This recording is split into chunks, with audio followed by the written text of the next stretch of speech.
Good morning, and thank you for joining us. We're live here in Mission Control Houston, the International Space Station Flight Control Room at Johnson Space Center in Texas. Port hatch is closed. We're going to be sending some state commands.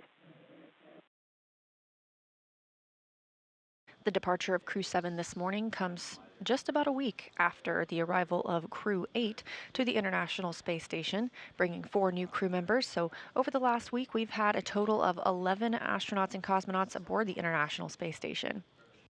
The departure today will bring it back down to the 7 crew members we typically keep aboard. Touch temperature LED is green.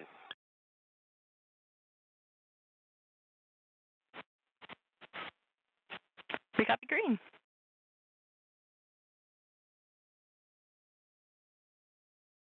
And with that little bit of communication, we just heard that the hatch inside Dragon Endurance is now closed. All 4 returning crew members, they're getting your first view inside the spacecraft this morning. They are now inside.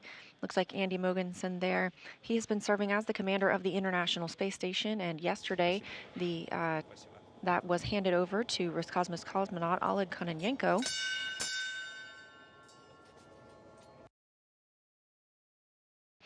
Currently aboard the International Space Station, we have Commander Oleg Kononenko of Roscosmos, along with Nikolai Chub, NASA astronaut Laurel O'Hara,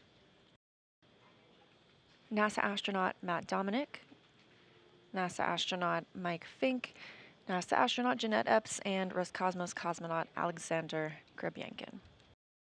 Undock sequence commanded.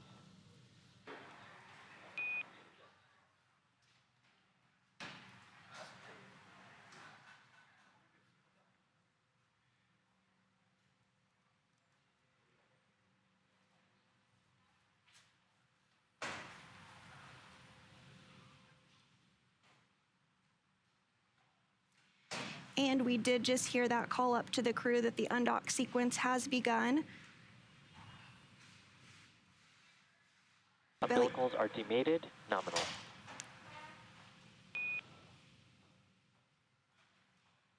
And we are hearing that the umbilicals have retracted between Dragon and the International Space Station. So the next milestone that we'll be looking for is for those sets of hooks to fully retract. There's 2 sets of 6 hooks, so 12 hooks in all.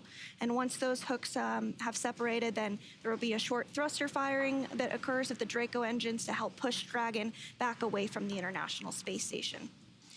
Before they depart the International Space Station, let's take a moment to get to know the crew we're bringing home tomorrow.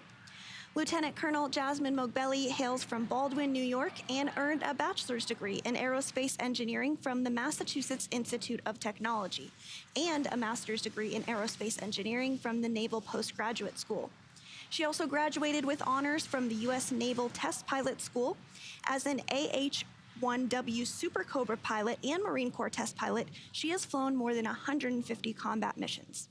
In all, she has accrued 2,000 hours of flight time in more than 25 different aircraft. At the time of her selection as an astronaut, Moghbeli was testing H-1 helicopters and serving as the Quality Assurance and Avionics Officer for VMX-1. She's also the proud mom of twin girls. With this mission, she will have logged an estimated 199 days in space during her first flight, including 6 hours and 42 minutes during her first spacewalk. Today, she is the commander of Crew-7. Sitting next to Jasmin is pilot Andreas Mogensen. This is Mogensen's second trip to the space station. His first was as the flight engineer for the ESA IRIS mission in 2015. He was born in Copenhagen, Denmark, and graduated with an international baccalaureate from the Copenhagen International School, a master's degree in aeronautical engineering from Imperial College London, and a doctorate in aerospace engineering from the University of Texas at Austin. In 2015, Mogensen became the first Danish person to go to space and currently is serving as the European Astronaut Liaison Officer to NASA's Johnson Space Center in Houston. With this mission, he will have logged 209 days in space across 2 flights. In the role of mission specialist is Japan Aerospace Exploration Agency astronaut Satoshi Furukawa. Furukawa's interest in space began when he was just 5 years old and saw the Apollo 11 moon landing on TV. Furukawa was also a fan of the Japanese TV space hero Ultra 7. His professional career began as a medical doctor, but after seeing a news report about Japan auditioning for new astronauts to do science experiments on the space station, he decided to apply. He was selected by the National Space Development Agency of Japan to be an astronaut candidate in 1999, and his first mission to the space station was as flight engineer for Expedition 28 and 29 that launched from the Baikonur Cosmodrome in June 2011. Following this mission, he will have logged 366 days in space across his 2 trips. And to round it out, mission specialist Konstantin Borisov was selected to be a cosmonaut in 2018, and this was his first trip to space. He has a Bachelor of Economics from the Russian Academy of Economics, a Master of Science in Operations Research and Systems Analysis from Warwick University in Coventry, UK, and a Master in Aircraft Life Support Systems from the Moscow Aviation Institute. He has worked for companies such as Volvo and the Boston Consulting Group. He's also an experienced freediving instructor and an international freediving judge. He will end this mission logging 199 days in space. Thanks, Sandra. We just heard that separation is confirmed. The International Space Station and Dragon flying 261 statute miles over Hawaii at 10:20 a.m. Central Time, 11:20 a.m. Eastern Time. Just received confirmation of a nominal depart zero burn. Is complete and nominal.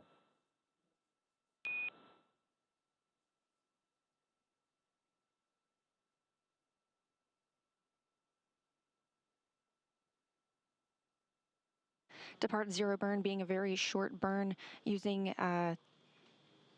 the service section Draco thrusters to break some stiction from Dragon and the International Space Station, officially marking its departure. We are standing by for Depart Burn 1, which will increase the opening rate between the spacecraft and the station. Again, at this time, the crew are all suited up and in their seats. They'll have an opportunity to get out of those suits shortly and prepare for their longer ride home. Standing by for confirmation that the Depart Burn 1 has begun. And we did hear that that burn has begun. Again, this burn is only 22 seconds long, so it's a pretty short burn. And Dragon, SpaceX, Depart Burn 1 is complete and nominal. As a reminder, we will be deactivating the big loop following the approach ellipsoid exit.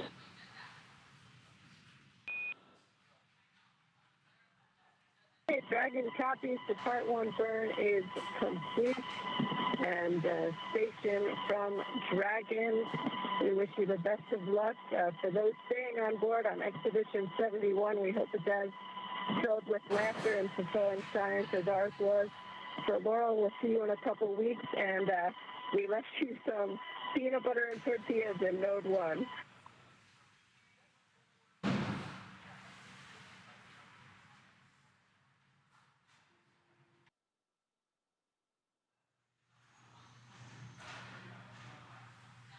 And on board Dragon, the crew is going to begin to work on getting out of their spacesuits for the journey ahead.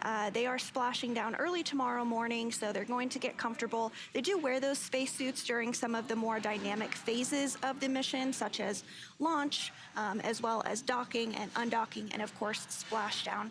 But now that they have successfully undocked from the International Space Station at 8:20 Pacific, about 12.5 minutes ago, they are able to get out of those spacesuits, get comfortable, maybe have a meal, and just enjoy their last few hours in orbit.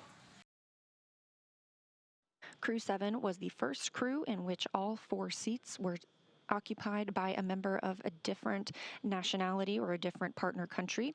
Jasmin Moghbeli is our NASA astronaut aboard, joined by Andreas Mogensen of ESA, the European Space Agency.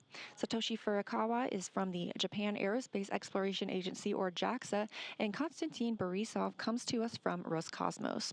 It was the first flight for Jasmin and Konstantin, and the second flight for both Andreas and Satoshi.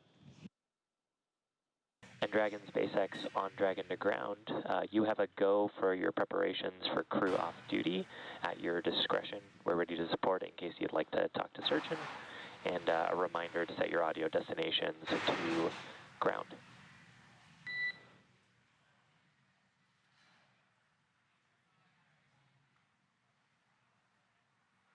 SpaceX Dragon on Dragon to ground. We copy all, and now we're going to configure for crew off duty. Good readback, Dragon. And those words from the ground up to NASA astronaut Jasmin Moghbeli, letting them know that now that they're out of the approach ellipsoid, they can get configured for a crew off-duty period as they wait splashdown early tomorrow morning. The crew is going to get out of their spacesuits and get comfortable for the remainder of their journey. So again, the crew is now out of the approach ellipsoid, which means that the spacecraft would not cross into the approach ellipsoid for at least 24 hours. Again, even if it lost all maneuvering, and we call that a safe free drift trajectory. And with that, now that NASA astronaut Jasmin Moghbeli, ESA astronaut Andy Mogensen, JAXA astronaut Satoshi Furukawa, and Roscosmos cosmonaut Konstantin Borisov have departed the International Space Station, it will take them about 18.5 hours until they make their way back down to Earth. The crew is currently doffing their spacesuits, or they may have actually completely gotten out of their spacesuits to settle in for the flight home. And today, Dragon is targeted to splash down off the coast of Florida at 5:50 a.m. Eastern Time tomorrow morning, or 2:50 a.m. Pacific Time, on March 12th, followed by the crew getting picked up by sea by one of SpaceX's recovery vessels. As they rest up, our teams here will continue to keep an eye on the weather to ensure a safe return to Earth for Dragon and our Crew-7 astronauts. And though our coverage here in Hawthorne is wrapping up for this morning, we will turn it over to the NASA team in Houston to take us through the next phases of the Crew-7 mission. Our friends at the Johnson Space Center will provide continuous live audio-only coverage along Crew-7's journey home until we rejoin from Hawthorne approximately 1 hour prior to splashdown. You can find the audio-only link by visiting nasa.gov/live and clicking the mission audio link, or searching for NASA Mission Audio Live feed on YouTube at go.nasa.gov/live-ISS. Meanwhile, we will rejoin for live visual coverage starting roughly 1 hour prior to splashdown. And as always, you can find mission updates on X at NASA, at SpaceX, and on the web at nasa.gov. Thanks for watching, and we'll see you again soon.